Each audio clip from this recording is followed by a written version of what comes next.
great to be here today. Thank you so much, Rodney. Let me just get this set so I can watch my time. I really appreciate you developing such a compelling topic and for including me among the distinguished lecturers, faculty, staff, administrators, and graduate students who have offered their perspective on this year's theme of the Humanities Colloquium. I'm further honored to be here today to share with you some of my thoughts about feminism, leadership, and social justice. Some of you know last spring I was honored with the Athena Woman of the Year Award. I received this award at the President's House, actually, which is kind of a big deal. And while some people might kind of shudder at the public, speech-making required of such an event, who doesn't appreciate a little recognition from time to time? Heartfelt recognition of a job well done, I think, is one of those shared aspects of our humanity. We crave when someone notices the hours that we toil over administrative minutiae, working tirelessly with staff and students, and teaching in and out of the classroom. When I first learned I would be receiving the award, I was at first kind of struck and then humbly grateful. But I tell you about this experience because, truthfully, I also felt some dissonance. I felt some conflict. And this had to do with my sense of myself as a feminist. For me, the work that I do in the Women's Center isn't about my individual motivations, but it's about empowering others. It's about honoring the collective achievement of the office as well as the individual victories versus the individual victories. At the same time, though, our work on campus in the Women's Center focuses on advocating for gender equity on campus. This means recognizing the achievements of women, empowering action and inclusion of their voices at decision-making tables. So I took the opportunity as Woman of the Year to highlight this point and to recognize that no woman or man works alone, but that we need to work to honor those on campus who are making a difference towards inclusion of underrepresented voices. So this afternoon, as a part of this talk, I'm going to present this and other paradoxes in hope of defining some of the universal concepts that create equity and voice for all members of our campus community. I'm also going to present a few models that may be useful in our quest to promote a legacy of leadership, that is our tagline here at the University of Idaho. So my talk today is about social justice and feminist leadership. I'm going to begin with a few terms so that we're all on the same page with some common language. And I like to use visual aids, so hopefully they flow with the talk and we have a system together. So let's talk about feminism. So I define feminism as a social movement whose goal has been and continues to be women's social, legal, political, economic, and cultural equality. Feminists work to transform the patriarchal society by resisting women's oppression and advancing alternative ideals of justice, peace, equality, and inclusion. Feminism is also defined by bell hooks as the movement to end sexist oppression. Oppression based on perceived gender norms affects everyone, men, women, transgender individuals, and so any individual who seeks to promote principles of gender equality and social justice can be a feminist. I recognize that this term doesn't resonate with everyone. I particularly like this quote from a college student, you can switch the slide, who asks, "Am I a feminist?" It's a question I've dodged many times. This avoidance only adds to the reasons I should become more aware. I know the stereotype that goes along with the feminist label. I'm not an extreme person, but I realize that gender seems to play an unnecessary role in too many facets of my life.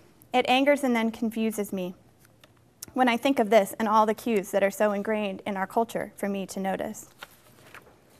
Now to social justice. Leanne Bell, in her book, Teaching for Diversity and Social Justice, says that we believe social justice is both a process and a goal. The goal of social justice is full and equal participation of all groups in a society that is mutually shaped to meet their needs. Social justice includes a vision of society in which the distribution of resources is equitable and where all members are physically and psychologically safe and secure.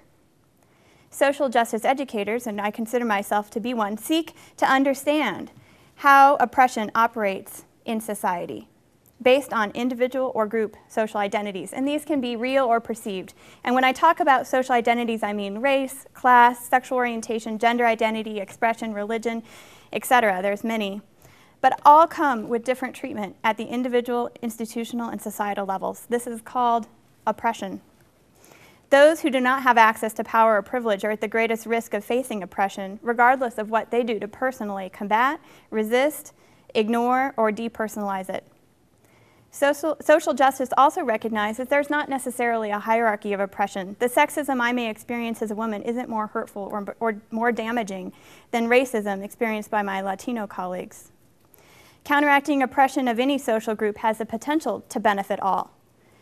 Social justice is a movement informed by various different beliefs and philosophies, including critical race theory, feminist frameworks, and the pedagogical framework of praxis, or connecting theory to practice. So as a feminist and social justice educator, I began studying the interplay between these two concepts and our beliefs about what leadership is in society several years ago.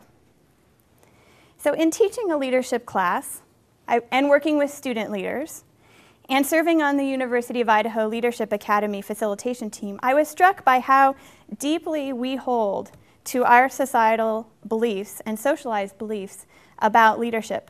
In fact, if I asked everyone in this room to identify someone who they consider to be a leader in larger society, business, government, administration, education, I can almost guess the average profile of the person who might come immediately to mind.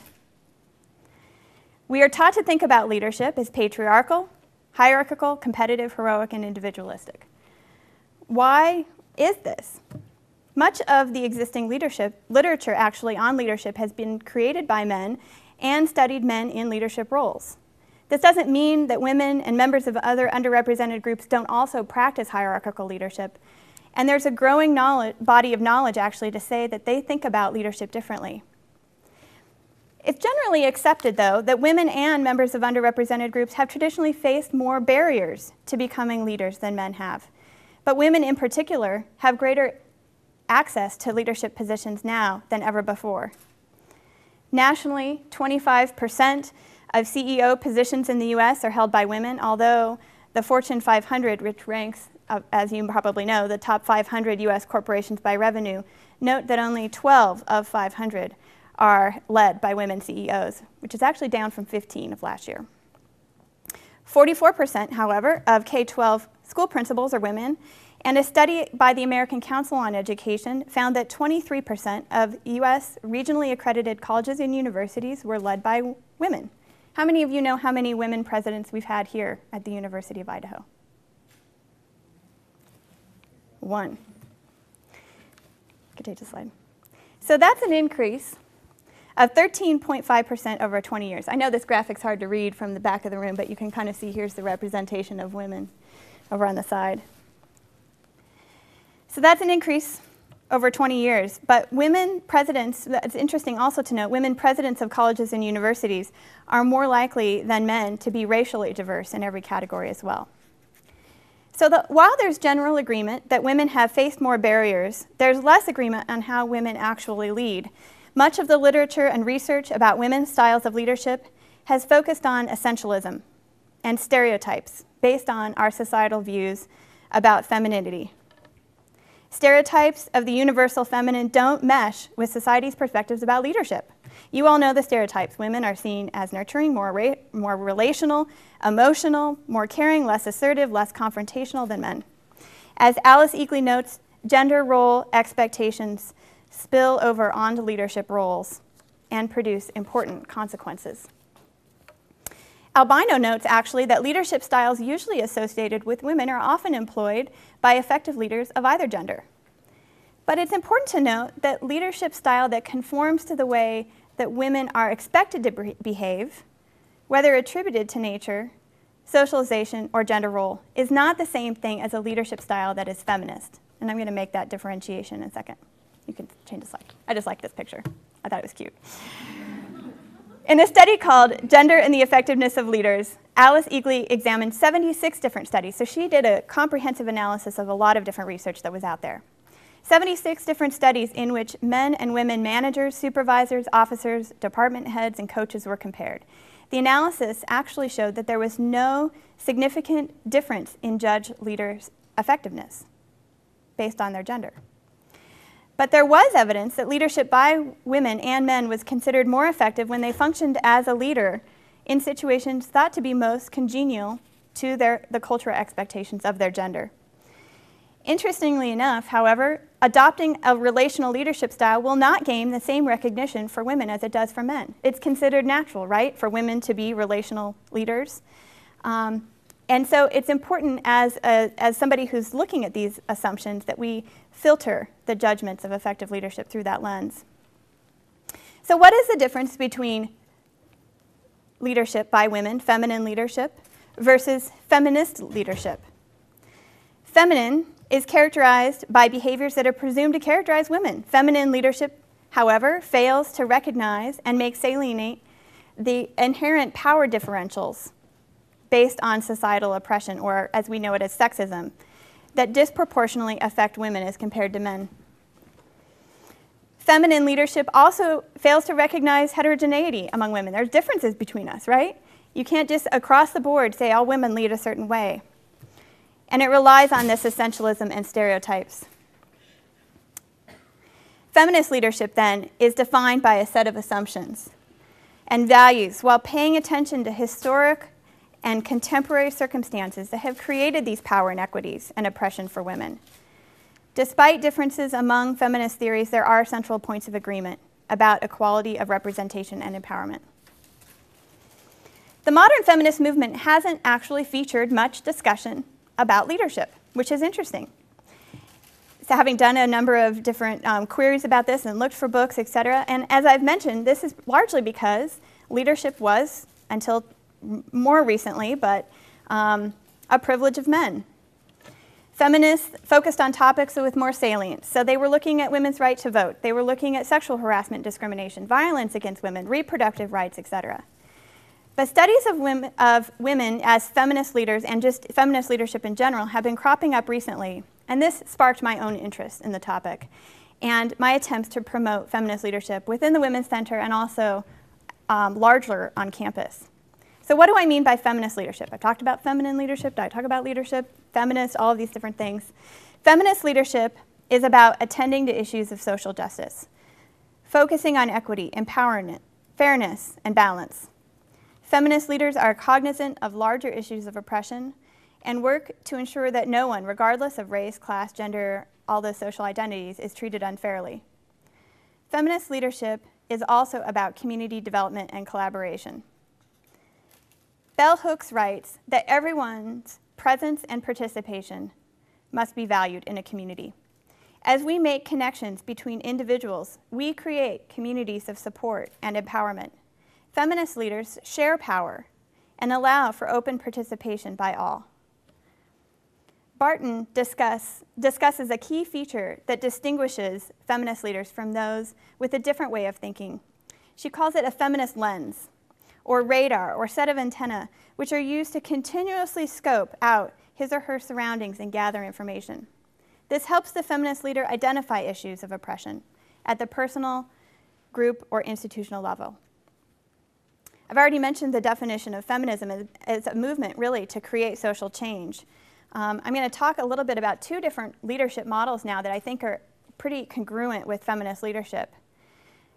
Leaders are key, right, in promoting social change in society. Feminist leaders recognize and support multiple communities, acknowledging intersection of identity and work toward equality. So this model, the social change model of leadership, which was developed at the Higher Education Research Institute at UCLA, and then described in detail at the book at the bottom of the screen called Leadership for a Better World, has several important parallels to feminist leadership. I put up a slide for you to view. So the social change model explicitly promotes the values of equity, social justice, self-knowledge, personal empowerment, collaboration, citizenship, and service. It's interesting that it mentions service because that's something that we value here quite a bit, right? We value our alternative service breaks. We promote that endlessly. Faculty members are rated on their service in the tenure and promotion process, and we're encouraged to be servant leaders. I like the opportunity to engage with service because I think it allows us to make meaning of our life's experiences through reflection. And I think that competence is gained when we have the capacity to mobilize and work collectively toward an end goal. So back to the model. Let me talk about it for a minute. At the heart of this model is belief that collaboration to produce positive social change at the institution or in the community. Leadership is not about position or title, it's about the process. There are three perspectives that the model highlights: the individual, the group, and community/society. So you can kind of see those highlighted there. The hub of the model is change, around which the involving model is developed. Much like the universal or ubiquitous, the topic of this series, change is constant in our society. If we are focused on specific aspects of social change, like increasing gender equity, for example, it's important to address that change at both the individual, group, and societal levels. Within each sphere, there are values that can be considered. At the individual level, we need to think about developing a consciousness of self. Do I understand my own values and motivations, passions, goals, dreams? In terms of congruent, how is my work and my life parallel with these values? How deeply am I willing to commit to action? Developing that depth of involvement versus the breadth may be key. It may also be important, once conscious of your personal values, to specifically articulate the commitment towards them. So consciousness of self, congruence, and commitment.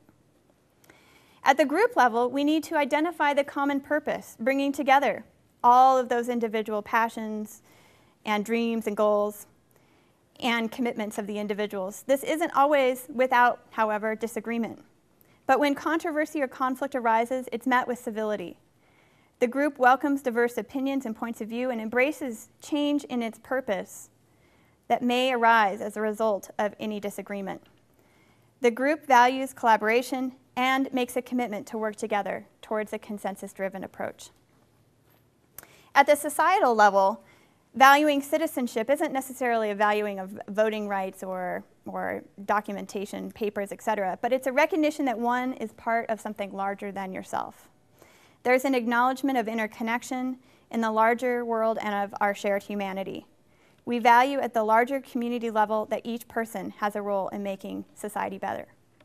So this model has been written about in a couple of books, studied pretty extensively, but has been pretty much limited in implementation to student group and leadership educators. But the Astons at UCLA wrote a book called Leadership Reconsidered, Engaging Higher Education in Social Change, about the model's applicability on college and university campuses. The model, as I said, is directly tied to social justice. And the Astons wrote, the value ends of leadership should be to enhance equity, social justice, and quality of life, expand access to opportunity, encourage respect for difference and diversity, strengthen democracy, civic life, and civic responsibility, to promote cultural enrichment, creative expression, intellectual honesty, and advancement of knowledge and personal freedom coupled with social responsibility. But this seems awfully big, right? Really large to think about the practicality of actually implementing this model on campus.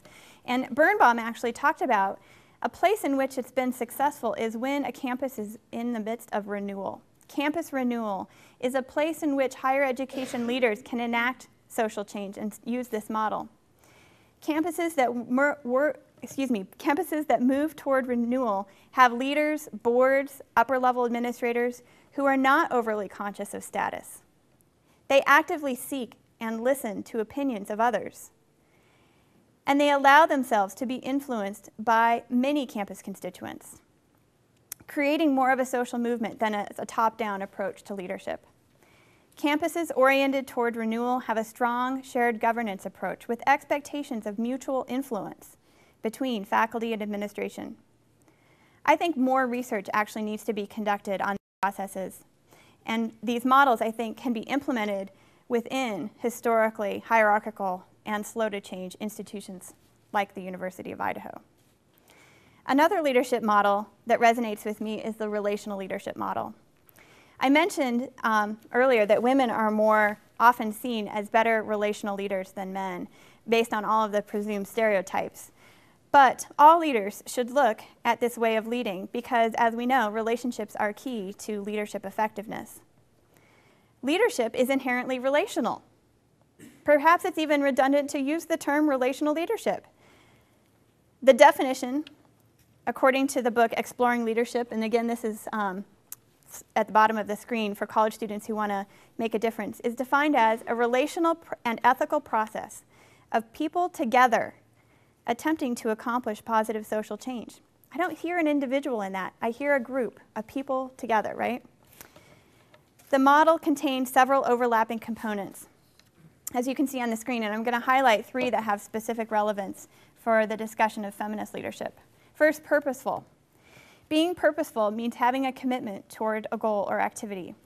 It's also the ability to collaborate, find common ground with others to facilitate that positive change. Creating positive change can mean working towards resolving differences among participants, finding common direction, and building a shared vision to improve the organization or enhance others in some way. So as feminists, how can we purposely work towards resolving our differences and finding common ground? One of the challenges of the many perspectives on feminism, I believe, is that it creates disunity in our attempts to create equity. It's a key tactic to undermine progress. Get them fighting against each other, and then they'll be distracted from the overall goal. But the relational leadership model also requires leaders to be inclusive. Being inclusive means understanding, valuing, and actively engaging in diversity of views, approaches, styles, and aspects. As women have traditionally been excluded from decision-making spheres and leadership roles, this model provides a direct link for that participation. Finally, in terms of empowerment, the authors define empowerment as having 2 dimensions. First, a sense of self that claims ownership, claims a place in the process, and expects to be involved. And a second set of environmental conditions within the group or organization that promote the full involvement of participants by reducing barriers that block the development of individual talent. Empowerment is literally claimed. I have a legitimate right to be here and say what I think and feel, as well as shared with others. You should be involved in this. You have a right to be here. Share what you think and feel. So I brought these 2 descriptions of these models here today because I think they are lessons for how we can interact, counteract hierarchical models, and develop a more inclusive and participatory leadership perspective on campus. So I'm going to transition to speaking about the application of feminist and social justice leadership in reality. So you can imagine that I've run into some concerns, my own set of challenges in actualizing these practices within the organization and the institution. One of these challenges is regarding organizational structure. Sally Helgesen, author of the book The Web of Inclusion, Architecture for Building Great Organizations, speaks to the leadership role of women and their influence in the workplace. She writes, "The women I studied built profoundly integrated and organic organizations in which the focus was on nurturing good relationships, in which the niceties of hierarchical rank and distinction played little part, in which lines of communication were multiple, open, and diffuse. I noted that women tended to put themselves at the center of their organizations rather at the top, emphasizing both accessibility and equality, and they labored constantly to include people in their decision-making. This had the effect of undermining the boundaries of the so-called characteristic mainstream organizations, with their very strict job descriptions, categorization of people according to rank, and restrictions on the flow of information." In reading her book, the structure of a web is ideal for accomplishing the goals of the Women's Center. I found the slide. I couldn't find one that didn't have kind of the generic male blah, blah, blah, so I'll just point that out. Imagine, though, each point being connected to every other point, forming a web-like pattern. I like the web particularly well when talking about organizational structure because it reflects how the work we do impacts other parts of an organization. So just like a spider's web, if one point is jostled or disrupted, it has an impact on the rest. We worked in an interconnected manner, and we must respond to each other's direction at certain points. Long before I arrived as the director of the University of Idaho Women's Center, our campus Women's Center was embracing these principles. Women's centers have a long history of rejecting traditional power and privilege-based hierarchical structures in favor of models more in line with feminist principles of inclusion, collaboration, shared decision-making, and empowerment. This organizational structure aligns with our feminist values and allows us to be most effective in doing our work.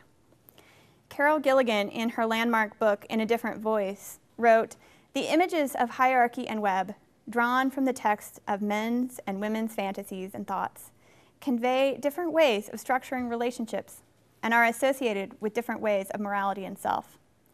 Gilligan goes on to note that hierarchies leave one person alone at the top, where webs allow for all people to be in community and collaboration. A collaborative model is more characteristic of a women's center and many women's-led organizations generally. While the immediate department I direct would best be described as a web, it's evident that the organizational chart of the larger institution at the University of Idaho is not. This is an actual copy retrieved from the Provost website. It resembles more of a pyramid, probably considered to be a traditional hierarchy. Hagelson notes that in traditional hierarchies, those below the positional leadership level, are given narrow information, just enough information to enable them to perform their jobs, while information available to those at the top is very broad. The obvious message in this being that those at the bottom are somewhat less important in the overall organization's functioning.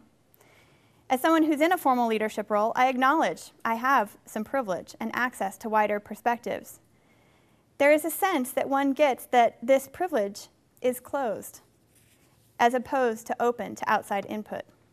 Hagelson describes this restricted access as it serves the purpose of exclusion.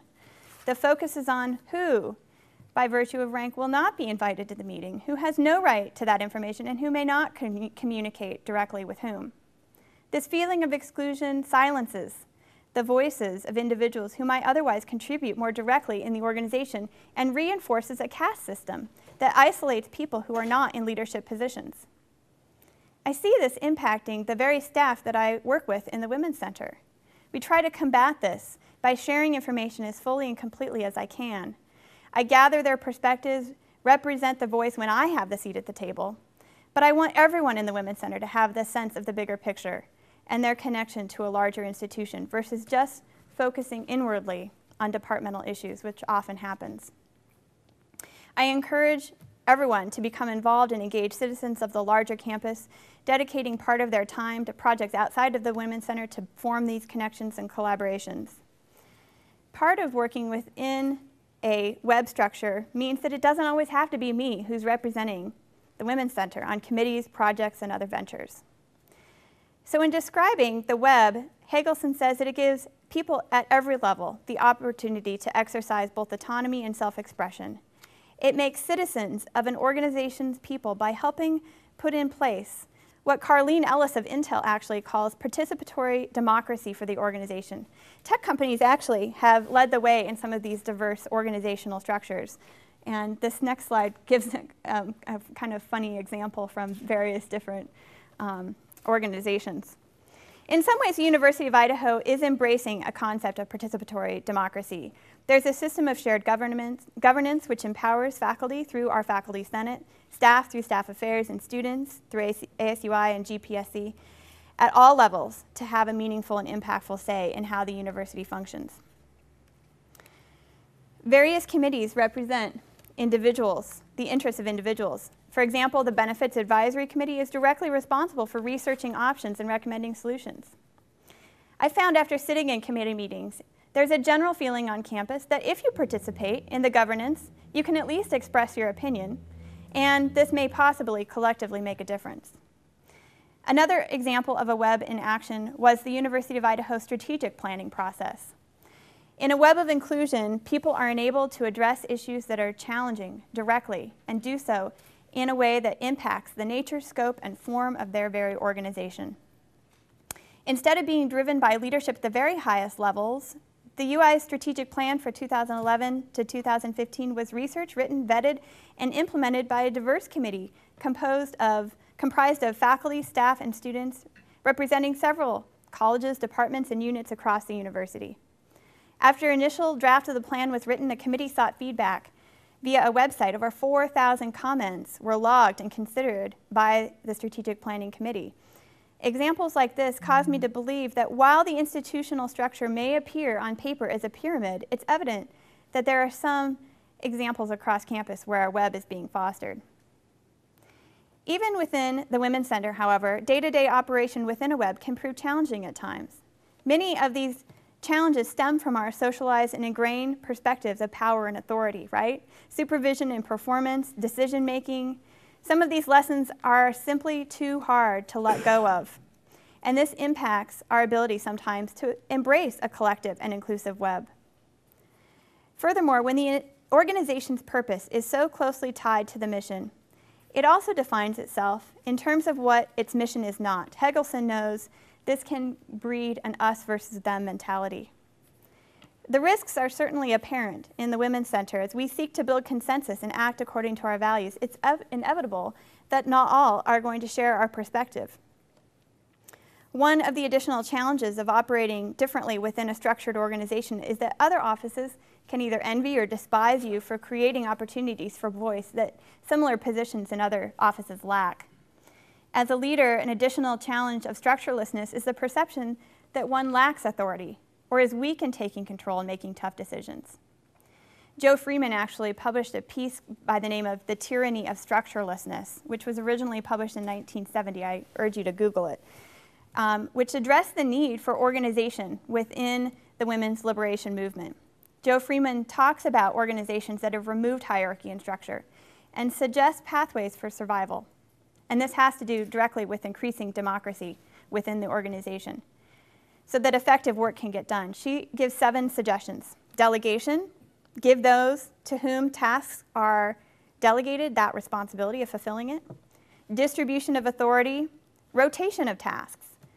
Allocation of tasks along rational criteria based on talent and skill set, diffusion of information, and equal access to resources. So another challenge that I'll address is the complexity inherent in advancing individual voice and authenticity, while also representing consistency and congruence with values. In the Women's Center, we've experienced occasional conflict resulting from individual expressions of opinion. It's good. One of our goals has been to create opportunities for individual voices to be heard.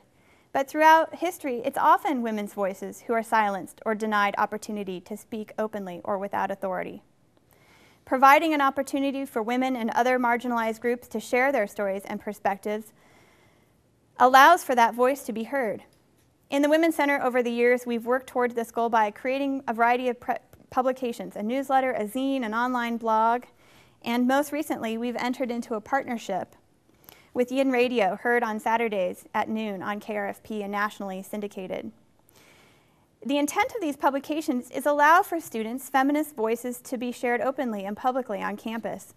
Hyman states that the most basic goal of any publication is communication, sharing of knowledge, successes, failures, solutions to problems that might benefit the community as a whole.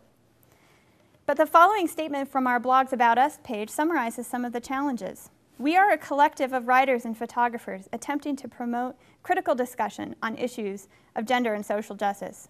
We cannot pretend to be unbiased. We examine most of these issues through a feminist lens, and here people can contribute opinion pieces and use their voice in a constructive way. Over the course of the year since the Women's Center blog was first published, it's had over 1,000 hits. It's highlighted several important student opinions about topics like abortion, sex discrimination, gay marriage, atheism in the military, pornography, as well as coverage of Women's Center's events. In the past, I and now Lisa, a member of the Women's Center staff, work with the editor of the blog, but she's the one who connects weekly with the student contributors, and together they hone their stories, allowing for that individual expression to come through. Lisa now gives very little direction, just constructive suggestions.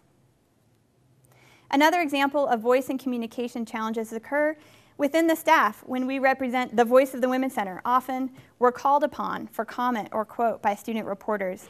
We've had a feature article written for us by Central Communications about the work we do, and sometimes the challenge is determining whose voice is represented.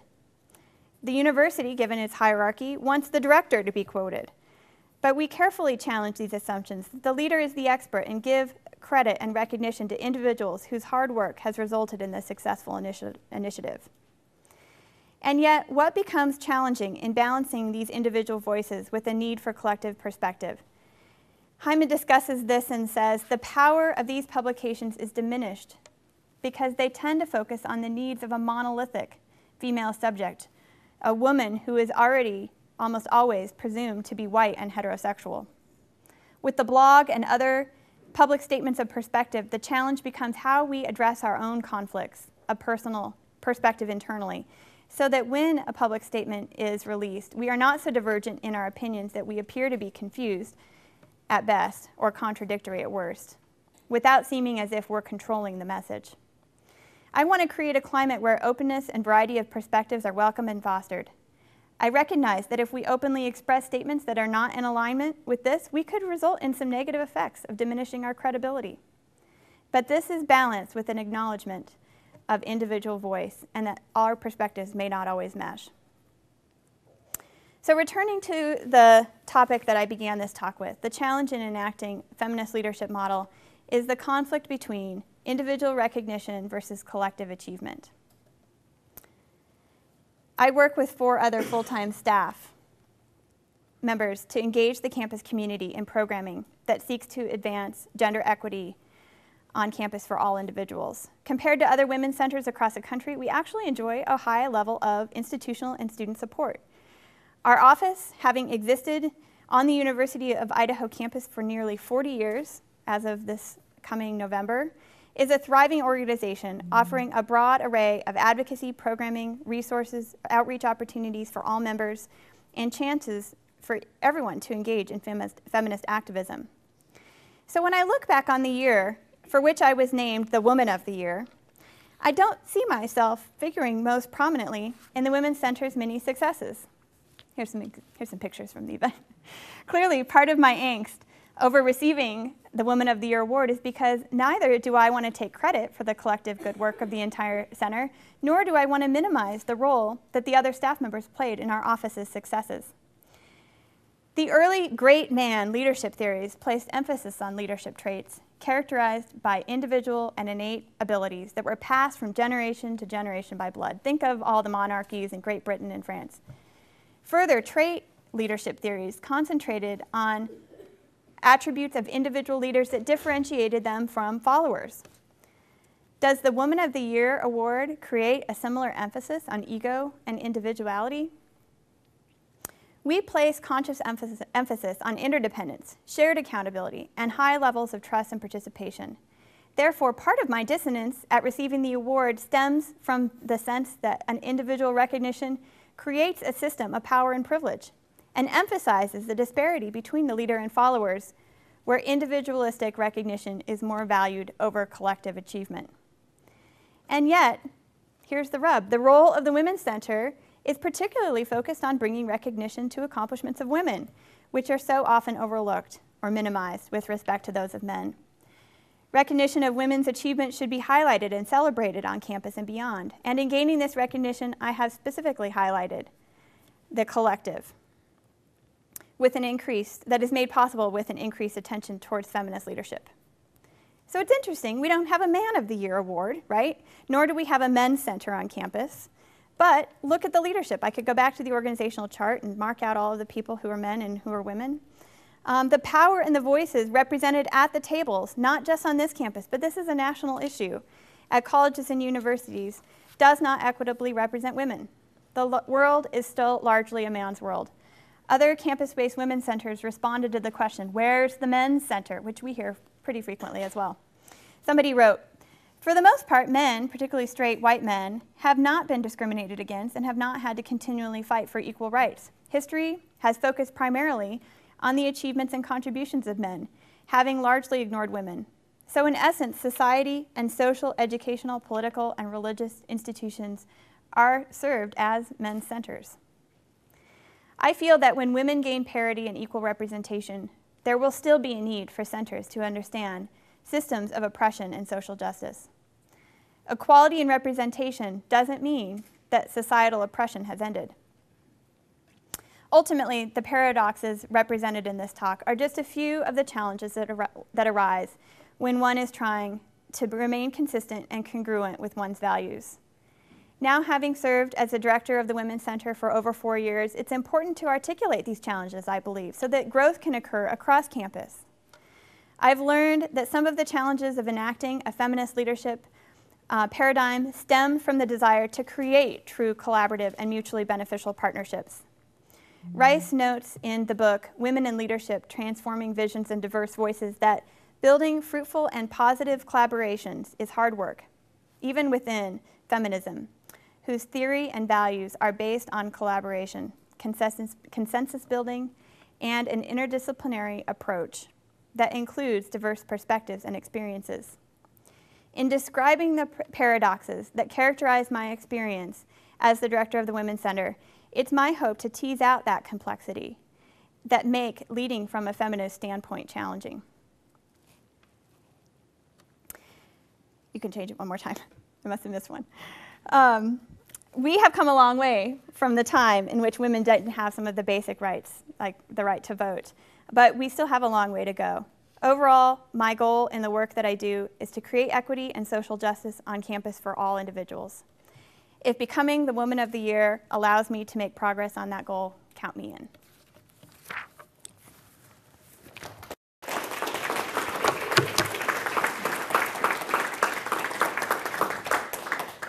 Questions?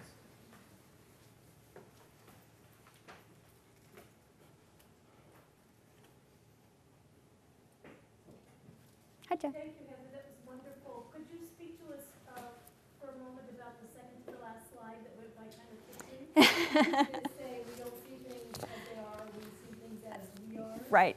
Kind of talk a little bit about that concept. What I was thinking about that.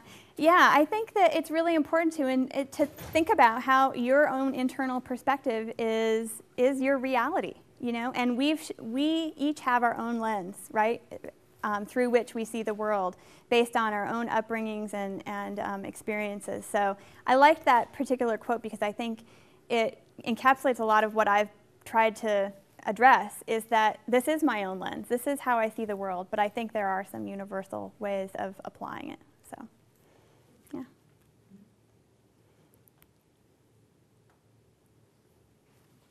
Anyone else? Well, thank you, Helen. Great.